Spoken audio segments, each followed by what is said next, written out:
In this lecture, I want to dwell on some experiences of peacemaking in different countries of Africa, some of them very close to South Sudan, and to draw some general lessons for how we should think about peace processes and peace building.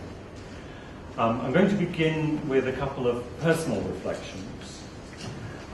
One about lecturing at Juba University, one about the foundational conference of Justice Africa. Then I'm going to use the Darfur peace process of 2006 to illustrate some of the key issues, and then I will move on to frame some broader issues relevant to peacemaking in this region. So let me begin by saying this is, although we're not physically in Juba University, we are spiritually in Juba University, and this is the second lecture that I have given at the university. The first I gave was in August 1984, so that is, in a few months, will be 30 years ago, when I was just starting off on my PhD research. And I've been conducting some research in Ye among Ugandan refugees, and my research focused on psychological trauma. I did a survey of refugees, about 80 individuals randomly chosen in a couple of refugee camps. And to my surprise and dismay, I found that my random sample of adult refugees, of them more than half were suffering from a range of symptoms, psychological conditions that a Western psychiatrist might have diagnosed as post-traumatic stress disorder, PTSD, based on their experiences of war during the previous 5 years. The war in that part of Uganda broke out in 1979. Now, PTSD is conventionally seen by Western psychiatrists as a condition suffered by people who've undergone a major traumatic stress, such as a sudden disaster that caused them to lose loved ones, and perhaps to fear for their own lives. Now, in the case of the Ugandan refugees, I found that there was a variant of this in two respects. First of all, the symptomatology was slightly different. It was more physically expressed in terms of headaches, aches and pains in their bodies, and especially around their head and neck. And secondly, that the focus of the traumatic stress was on a very rather specific feature of their experience of war, which is that they'd lost loved ones, but they'd not been able to provide them with a proper burial. Very often they'd been running away when Ugandan troops or rebels attacked, and they had to leave family members, the bodies of their family members, where they fell in their villages or in the bush. And unable to provide them with a proper burial according to the beliefs of these people, the spirits of the deceased were still abroad and unsettled, causing a huge amount of distress to their kin. And those who've been involved in fighting, and especially involved in attacks on civilians, were also suffering. And it was extraordinarily difficult for people to speak openly about their experiences. And quite often I would start an interview by asking people about who was alive and who was dead in their households. And they would say, no one had died. Everyone was alive. And as we went on, for an hour or 2 or 3 hours, I discovered that very many people had died. It's just they had not been properly acknowledged as dead. And these unburied dead, the spirits of them, were still very much alive in their lives. And this issue of the unburied dead was at the very centre of the refugees' lived experience, and it was not possible to address the refugees' problems without resolving them, without resolving this issue, without addressing it. And when I lectured at the University of Juba, as the war was just beginning, I advised the students that while the war might lead to a military victory or a political victory, they should also attend to the personal psychological consequences of prolonged war and human suffering. So that was almost 30 years ago, and now I'm back to give another lecture with 30 years of experience on other elements of the implications of war and of making peace. But I want to pause And another moment, another moment, which was 15 years ago, in February of 1999, which was the inaugural Conference of Justice Africa, which occurred, as I said, in February 1999 in Kampala. It was held in partnership with 3 Sudanese organizations, the South Sudan Board Society, the Sudan Human Rights Organization, and Juba Mountain Solidarity Abroad. And our host was the Pan-African movement in Kampala. And these organizations had come together a couple of years beforehand to form the Committee for Human Rights and the Transition in Sudan. And the objective of our committee was framed by the historic observation that Sudan had, at that time, in the late 1990s, undergone 3 transitions to democracy and peace. In 1964, when the people of Sudan overthrew, in a non-violent popular uprising, the dictator, General Ibrahim Aboud. In 1972, when President Nimeri made a peace agreement with the leader of the Anyanya, Joseph Lago, in Addis Ababa. And in 1985, when the second popular uprising overthrew Jaffa Nimeri and brought in, like in 1964, a parliamentary democratic regime committed to civil and political liberties. Now, on each of those 3 occasions, the opportunity for peace and democracy had been lost. And we in the committee, we had diagnosed the fundamental reason why that opportunity was lost was a lack of respect for human rights, which in turn was founded on the absence of an organised constituency for protecting human rights in Sudan, which of course included South Sudan. And we in the committee were determined that any future transition should not fail for those reasons. And recall at that time, in 1997 when we founded the committee, in 1999 when we had our conference, there was no peace process. There was no peace and democracy were distant dreams, but we believed that peace would certainly come, and that it was important that when it came it should be consolidated. That a democratic movement would surely arise, and when that democratic movement made progress, its progress should surely be consolidated. So the principles of our conference in 1999 were the following. I'll enumerate 4 principles. One was inclusivity. We believe that people from all parts of Sudan should be represented in the process, in any peace process. And in particular, we believe that the forgotten conflicts in Darfur and in eastern Sudan, the Bija, should be included. And we brought people from Darfur and from the Bija to that conference.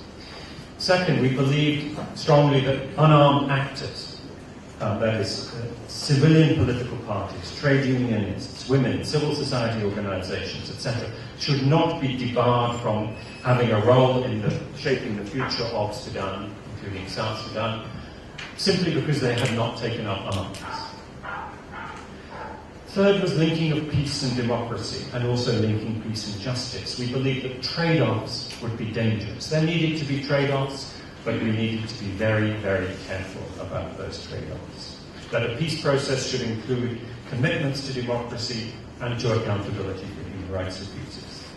And lastly, we believed in the importance of imagining the future, taking hold of the future, that the future lay in the hands of the people of Sudan and South Sudan, and if though people could set the agenda, then for sure the politicians would be obliged to follow. We dared to imagine what peace might look like, and to specify the destination before we began to chart the route. So the focus was on the substance, not on the process. Now this was quite successful in some respects. The South Sudan Law Society, as part of this process, began the drafting of constitutional provisions for South Sudan, for the whole of Sudan, and drafting a referendum amendment. We put the issue of the Juba Mountains and the Blue Nile on the political map. But we did not succeed in democratizing the peace process, or in broadening the representation to include the Darfurians and the Bija. And I might say the Americans had a major role in debarring them from the peace process at that time. Or when we did not succeed in putting mechanisms for accountability for human rights abuses into the peace process. And these were all failures that we reflect upon with regret. Let me move on now to the Darfur peace process of 2006 and some reflections on that process. And to elaborate about what those might mean for how we understand peace processes in different parts of the continent. The peace talks in 2005-2006 were held in Abuja, in Nigeria. And those of you who've seen the Sheraton Hotel or the Radisson Hotel in Addis Ababa and have seen the relative opulence that's enjoyed by delegates and indeed mediators at these venues might be surprised to go to the Chida International Hotel in Abuja. It was a cramped hotel on the outskirts of the city, and we were lucky if we had running water for 2 days in a row. And those Darfurians who came from the IDP camps were already thin when they arrived, were even thinner when they left. The food was nothing special. But the peace talks were actually extremely interesting exercise. A very frustrating exercise to be part of, but an interesting exercise to observe. The peace talks were held around a square table in a room, a hall not dissimilar to this one. And on one side, as it were up here, although only on a very slightly raised platform, was the mediation. So on my left here I would have Dr. Ahmed Salim and other members of the mediation. On this side, members of a Government of Sudan delegation. On that side, the three Darfurian rebel delegations, and on the fourth side were the UN and international observers were there. And this is a model that was drawn from interstate negotiations, where two state parties come together to negotiate an issue.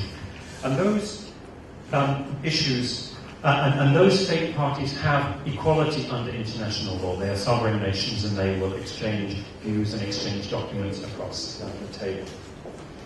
And when you adapt that model to a civil war, a very important thing changes, especially in a case like Darfur, because they are not equals. The document that comes out at the end does not have the equal standing for both. It is not a legal document in the same sense. That peace agreement becomes a legal document when it is adopted into the national constitution of one side. The rebels are not there as equals of the government. They are there as to become junior partners in a government.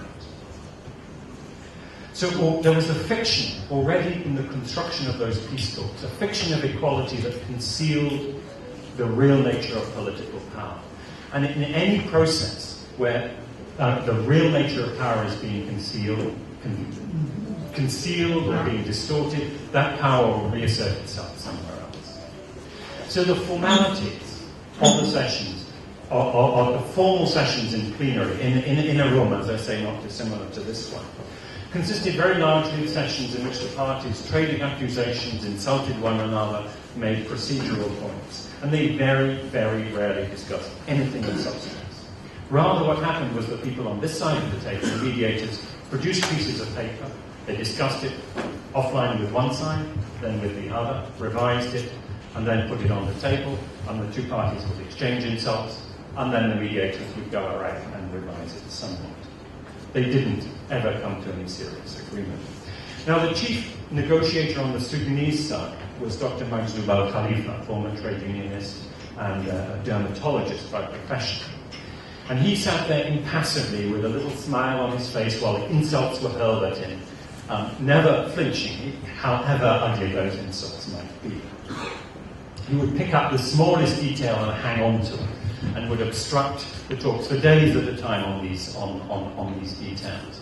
And this was a tactic that his colleagues in government well knew. In fact, Dr. Hassan al-Turabi, his former colleague in government, once was so vexed by Majzoub's obstreperousness that he explained, remember he was a dermatologist, even his speciality is superficial.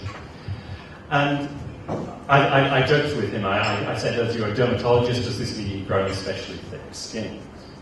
So you can deflect these insults. And I actually wrote an article in which I described him as the king crocodile. And I was slightly nervous when I then met him at his office in Khartoum, how he would respond to this. But after about an hour of talking rather cordially, and we were leaving his office, he put his hand on my shoulder and he said, "Fair article." I think he rather liked the idea. He thought it was actually a compliment to the crocodile. But Majzoub saw his real task in the negotiations not in this form, not in this, around this square table. He saw it in monetary terms. He was there for the cheapest possible deal. And he would achieve this by making the absolute minimum of concessions at the negotiating table, by stalling all the time. And meanwhile, the real business of bargaining, as far as he was concerned, was conducted elsewhere. It was not conducted in English in this room, it was conducted in Arabic on an individual basis in the hotel rooms. He wanted to make a deal with every single individual delegate from the Darfurian side, a cash deal, in order to bring them over to his side. You could call it retail politics. Darfurians called it jalaba politics. And that was not a sideshow. That was the real negotiation. The sideshow was what was happening in the hall. Now, there were several other things going on that were also interesting. Remember the point of monetary negotiation. This was Dr. Maxud's skill. And it was well appreciated by another delegate on the government side, who was Dr. Lual Deng. Dr. Lual, of course, was a senior member of the SPLM. He'd been part of the negotiating team at the Naivasha talks, and he had recently joined the Government of National Unity. And he was allocated he was designated to join the government team to the Abuja talks. And he headed the government delegation to the Wealth Sharing Commission. And Dr. Lual reminded me of a saying, a dictum by a political scientist, Rudolf Goldschied, which is, the budget is the skeleton of the state, stripped of all misleading ideologies. And Dr. Lual had a very interesting approach, and it was very interesting that he was allowed to take this approach. He, as part of the wealth sharing and negotiations in the CPA, was well aware of the significance of the budget, because it was the budget that would make or break the CPA. And he was aware of the weaknesses in the fiscal and financial allocation and monitoring mechanism. And he wanted to fix some of those weaknesses for Darfur. And he was well aware also of the imbalance, not only in power, but in capacity on the two sides of the table. The government on this side was very capable. The rebels on this side, frankly, they didn't have much of a clue about the budget. So in that wealth-sharing commission, what Dr. Lual would do was he would take off his government hat and he would run a seminar. He would treat the negotiations not as an adversarial confrontation, but as a seminar in common problem solving. And one of the interesting things that has not been noted about the Darfur Peace Agreement is if you look at the details in the wealth sharing agreement, how the national budget is to be allocated, it is actually very, very well crafted. It's better crafted than the CPA, and that is the work of Dr. Lual. And it is the work not only of him as an individual, but of that different methodology, of a common problem-solving methodology. We tried to do something similar in the Security Commission. I will, if this time in the questions, I can talk about that. Now, the Darfurian rebels were, to put it politely, rather confused. Now, Abdul Wahid al-Nur, the chairman of the SLM, was rarely able to maintain a consistent position over the course of a single day. He would flip-flop routinely. He would assure the mediation that he'd taken a position, come into the hall and take the contrary position. But he had a good sense of where power lay. And he idolized the late Dr. John. And I have no doubt at all in my own mind, having got to know Abdul Wahid rather well, that had Dr. John Garang lived another 12 months, he would simply have given an instruction to Abdul Wahid and the SLM, this is the best deal you're going to get, come and join me in Khartoum. And the Darfurian peace negotiations would have ended then and there. But in the absence of the late Dr. John, Abdul Wahid was confused, and what he began to look for was just two things, money and security. The security he looked for from international troops, which is always an error. International troops can never perform what people aspire for them in terms of providing security. But what he chiefly was looking for in terms of his political constituency was money. And I was with him in the hours when he failed and refused to sign the Darfur Peace Agreement. And what it came down to was very simple. It was that the principle of compensation for all those who had suffered losses during the war had been agreed. But Abdul Wahid wanted a short-term, immediate compensation fund under his control that he could dole out. And the mediation made the mistake of saying this can be very small because the principle of compensation for everyone is agreed and we will set up an impartial process. Abdul Wahid was not interested in that. He was interested in the cash in hand. And Dr. Majdou miscalculated. He offered him 30 million. Abdul Wahid wanted 120 million, and they were not able to agree. And Abdul Wahid actually came down a bit in the final hours, but the difference between them was still $20 or $30 million. And on that difference, on that basis, the Darfur peace agreement was doomed. A small cash payment for a very large number of human losses that have subsequently followed. So we see that it takes two to play this game of jalaba politics, if you like, a buyer and a seller.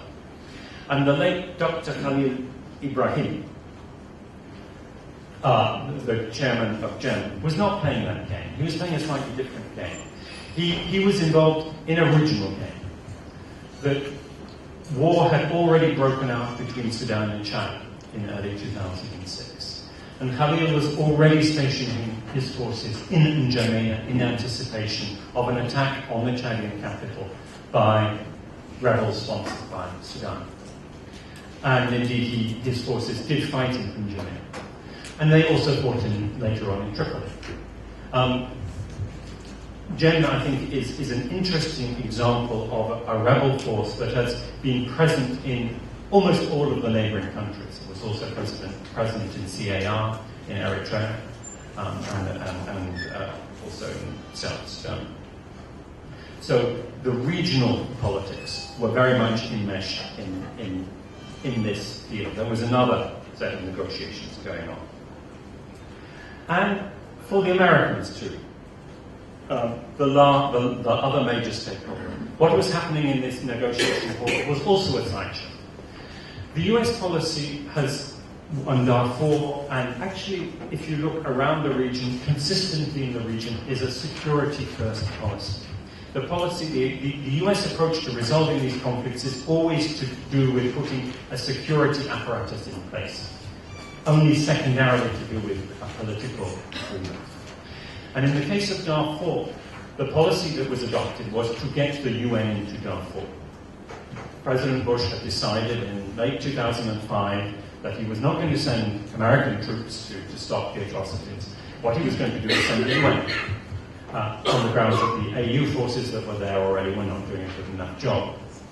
Now, we can argue about whether the AU forces were or not doing a good enough job, but surely it was an illusion to believe that sending 10 or 20 or 30,000 UN troops would solve the problem, as indeed time subsequently showed.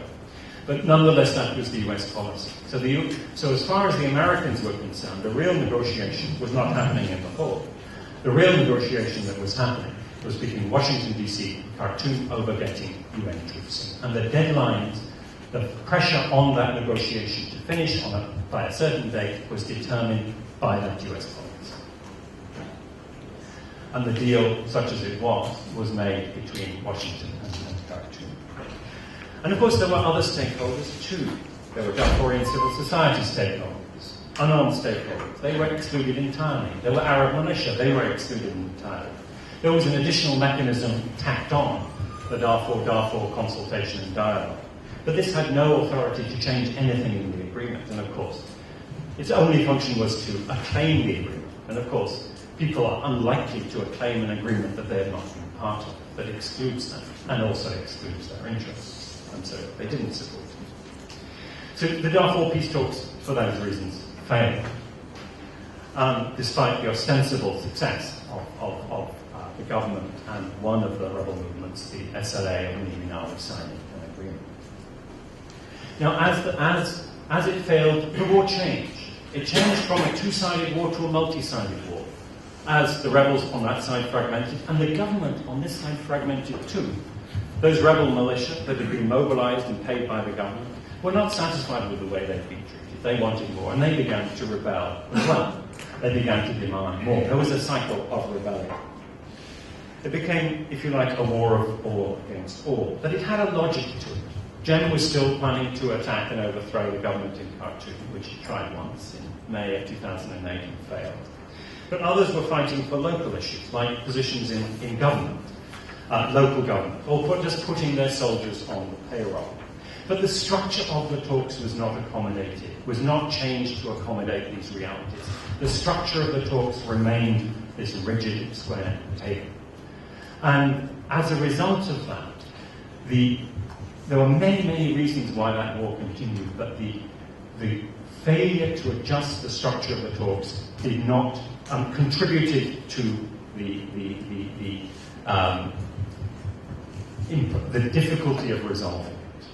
There are some who argue that it actually contributed more to the problems because people who would not otherwise have took up arms in order to get a seat at the table, and therefore escalated the war. I'm not completely convinced by that, but there's no doubt that the structure of the peace talks did not facilitate the resolution of the war. And the reason for that is very simple, which is that you have to analyze, it is necessary to analyze properly the structure of the conflict and to apply a peacemaking structure appropriate to that structure. If you take an off-the-shelf one, square table, with power sharing, wealth sharing, security arrangements, and democratization tacked on at the end, and you say, oh, this worked somewhere else, let's try it here. You can be absolutely sure it's not going to work. Unless, by pure chance, you have a conflict that fits that particular peacemaking structure. So by conflict structure, I don't mean the root causes that may have driven people to take up arms in the first place. It's important to allow people to air what they believe are root causes.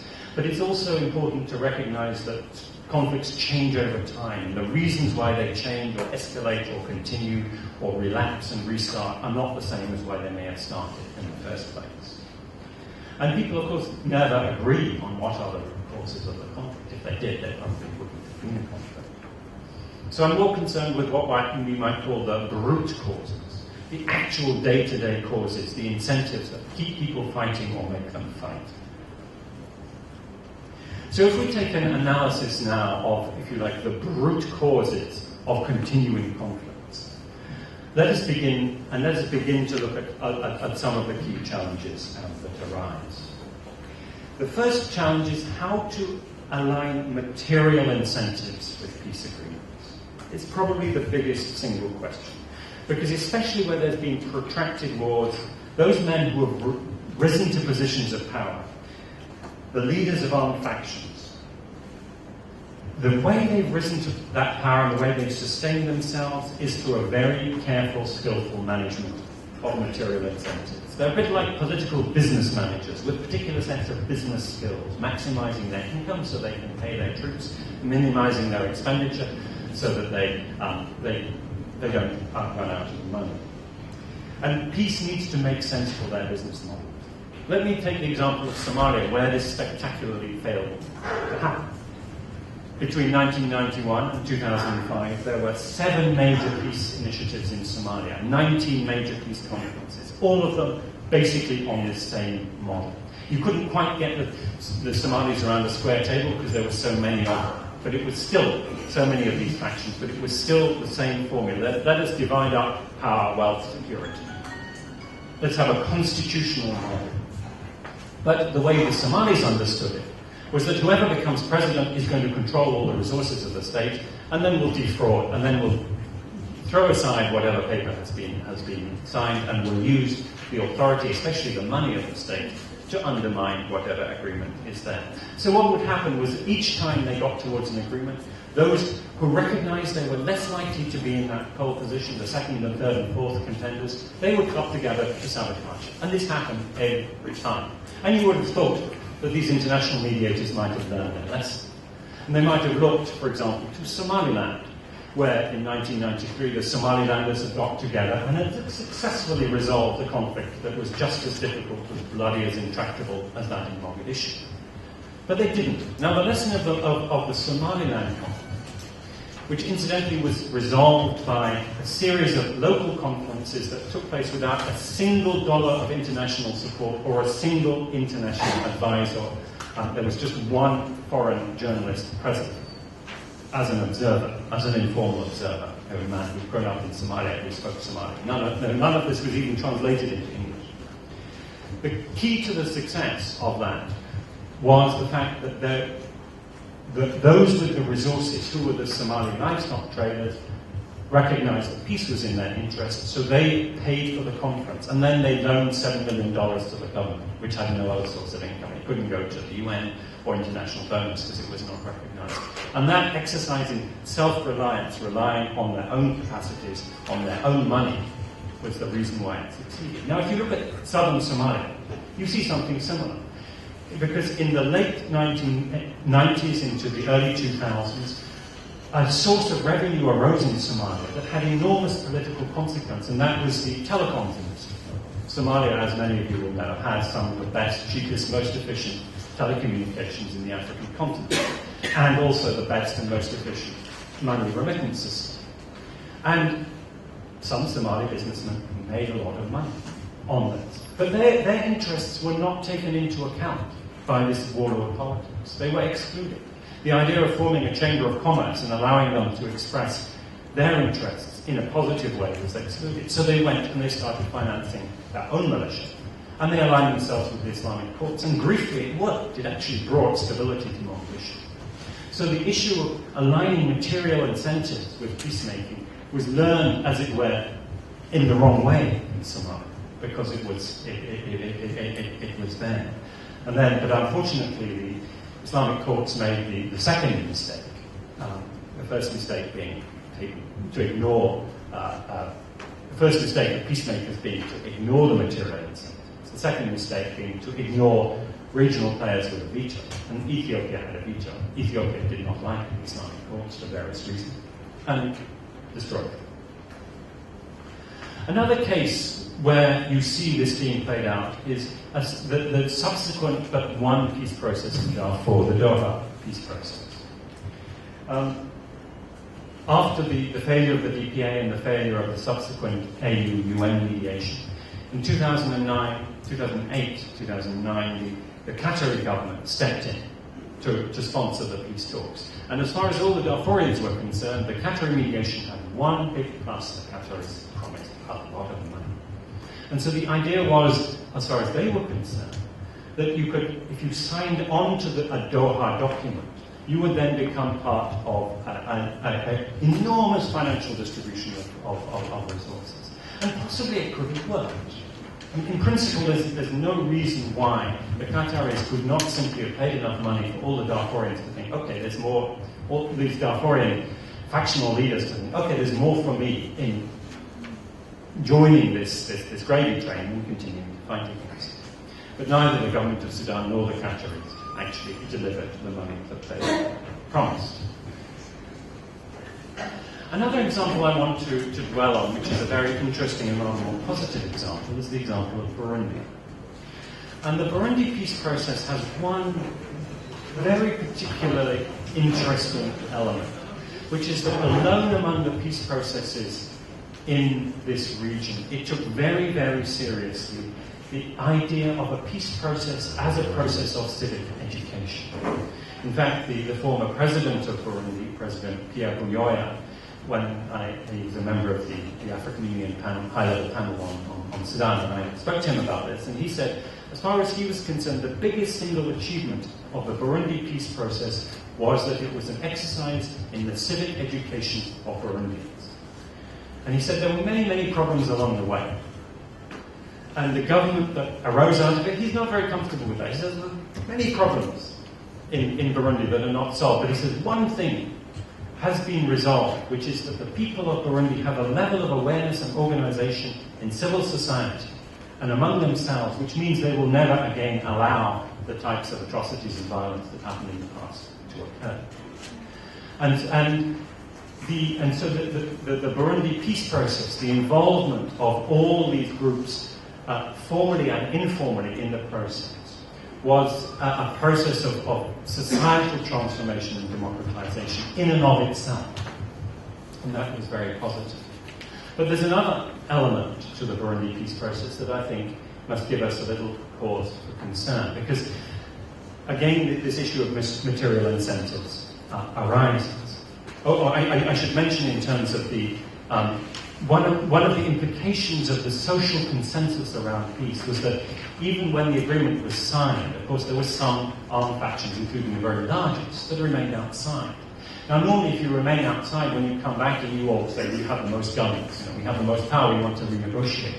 But such was the social consensus around this, that those factions came in and took the peace agreement as it was. So it was underpinned not by Qatari riyals, not by UN Security Council, but by essentially the people themselves. But there's an element in this that I think we need to be very careful about, which is that in bringing all these armed men into the peace process, what happened was that the Burundi army expanded. All these men were put on the payroll. And if you see the budget of the Burundi army, you see it going up and up and up. And it's all on payroll. It's, if you like, a payroll piece.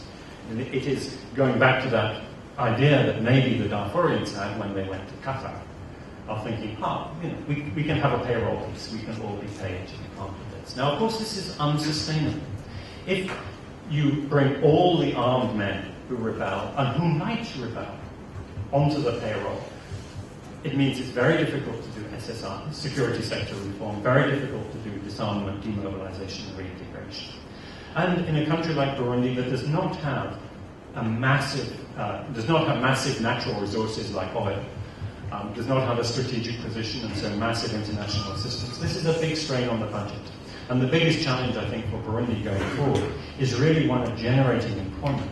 So all these young men who are in the militia or in the rebel groups who've been absorbed into the army, who are inflating the army payroll, can be given gainful employment. Or the government is going to have a major financial problem. Now, the last couple of points before I conclude. One is accountability. There's a very vigorous debate on the place of justice and accountability in peace processes. And one of the features about this debate is that both these sides, if you like, the justice side and the amnesty side, they're both right. On the justice side, there's no doubt, there's no question that giving a general amnesty to those who perpetrated grievous abuses against human rights, it encourages impunity. It encourages them to believe that they can do it again, or it encourages others to believe that they can commit those sorts of abuses and get away with it. And on the other side of the argument, there's no question that judicial mechanisms are not a very good mechanism for resolving a complex armed conflict, which is a political problem. Making peace means making peace with your enemy. And insofar as there's been an armed conflict, very usually both sides would have committed violations. They will have used violence against one another and against the citizens. And some form of reconciliation is required. And that, of course, requires some readiness to forgive. Also, of course, if a prominent individual is charged with war crimes, and he knows that making peace will mean that he goes to stand trial, it's very logically obvious that he's unlikely to make peace of his own volition. And if you give somebody no way out, no amount of pressure will make him submit. I don't want to enter this debate. There are many interesting twists and turns in this debate. But the point I want to make is the one I made earlier, which is that we need to analyse the nature of the conflict before we come to conclusions about where accountability, justice, or an amnesty should lie. And then we make a simple distinction. In one type of conflict, you have two well-organised parties. And you understand that a peace agreement between these two parties, which might be possible across a square table, as in, let's say, the case of South Africa, where you have the ANC very disciplined, very organised, the National Party government also disciplined, organised. And they know if they make an agreement, it is going to stick. And that will be a definitive resolution of that conflict. Once they lay down their arms, that's it. They can move ahead to another agenda. Now, in that type of transition, exceptional measures are certainly called for. to achieve peace and democracy, to achieve a commonly agreed political goal, which in the case of South Africa was a non-racial democracy, then some compromises are going to certainly to be in order. And it is to deal with these sorts of situations in South Africa, in Argentina, in a few other countries, that the toolbox of transitional justice was developed. These include measures including selective prosecution of some, but not all, of those who violate. Other measures like truth, reconciliation, memorialization. Now, the sorts of conflicts that I've been describing in Somalia, in Darfur, are very different. They're very turbulent conflicts. They change from day to day, but they keep the same basic structure over a long period of time. The actors reconfigure themselves in an apparently chaotic way, but nonetheless, the overall pattern is very recognizable. These conflicts have a tendency of flaring up again. Any peace agreement that is signed is only a temporary one, because conditions will change, and new faction will emerge. One of the parties to the agreement may split. Someone may be discontented or overambitious. So when you have a peace agreement in these circumstances, it is only one in an ongoing, slow process of one peace agreement after another, after another. So the actors going into that peace agreement do not go in with the attitude of, I'm going to sign this, and then I'm bound to it, and my party is bound to it for the rest of our lives, for the rest of our party's life. No, they think about it much more tactically. This will do for now, and then we expect in a year or 2 or 3 years, we're going to be back fighting, maybe on a different side, or in a different configuration, and then we will come back to peace. Now, in this kind of situation, this cycle of rebellion, perhaps driven by very immediate material interests, then the issue of impunity plays a very, very different role. Because the peace agreement is then a tactical instrument in political positioning. War and peace agreements are really two sides of the same coin. They're two ways of trying to position yourself. A war is a coalition against a certain group. A peace agreement is a defense pact against a different group. So, if we are to rescue principles, if we are to rescue peace and democracy from this type of turbulent system, then we need to think differently about the transitional justice toolkit. We need to think of public goods. We need these turbulent systems are ones in which everything is privatized. Budgets are private, public budgets are privatized, public office is privatized. Democracy, justice, the court systems, they're all subordinated to the tactical political considerations of individuals. You see this in Somalia, you see this in Darfur, in Mali, a few other places too. Now, if you want to get away from that to a system based on basically public goods, you cannot assume that those who are purely acting in pursuing factional and private interests will sign an agreement saying, yes, we will have a court system. And then that court system will automatically be independent. It will only become independent. These public goods will only be delivered by basic principles being enunciated and by popular struggle.